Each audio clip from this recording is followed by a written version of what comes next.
तो आज आप लोगों को समझना चाहिए कि ये सब हुआ और क्यों हुआ। ये एक परिवार के कारण।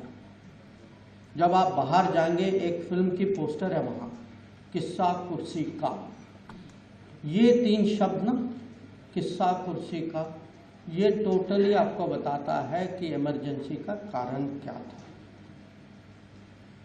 और जब एक परिवार, सत्यवा जी ने कहा कि राष्ट्र के बारे में जो भावना जो है, जब परिवार को राष्ट्र से बड़ा मानते हैं तो इमरजेंसी जैसे स्थिति आएगी। 77 में मैंने यूपीएससी एग्ज़ाम पास किया और मैं विदेश सेवा में अफसर बना।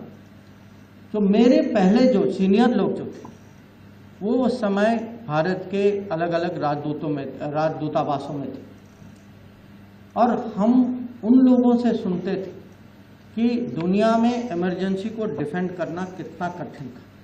भारत की कितनी आलोचना होती थी कि हमारा इमेज जो था दुनिया में, क्योंकि माने दुनिया मानती है Bharat, India mother of democracy, सब दुनिया की सबसे बड़ी डेमोक्रेसी, सबसे ओल्डेस्ट डेमोक्रेसी।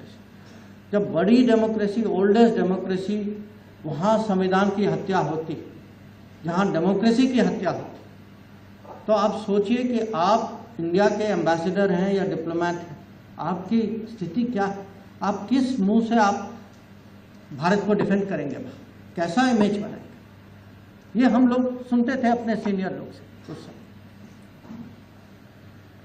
और इंटरेस्टिंग बात यह है कि इमरजेंसी के बाद भी आप जानते हैं 77 में चुनाव हुआ, जनता सरकार आई, बाद में सालों बाद इंदिरा गांधी से पूछा जाता था, मैंने हाल ही में एक न्यूज़पेपर में पढ़ा था कि एक अमेरिकन पॉलिटिकल साइंटिस्ट ने पूछा कि is there anything you would have changed about emergency? He said Mrs Gandhi thought for a moment and she said no. तो आप सोचिए, और ये आफ्टर मेनी इयर्स। तो कभी आप ये सोचिए कि Congress party, Indira Gandhi, even Rajiv Gandhi, they have never expressed regret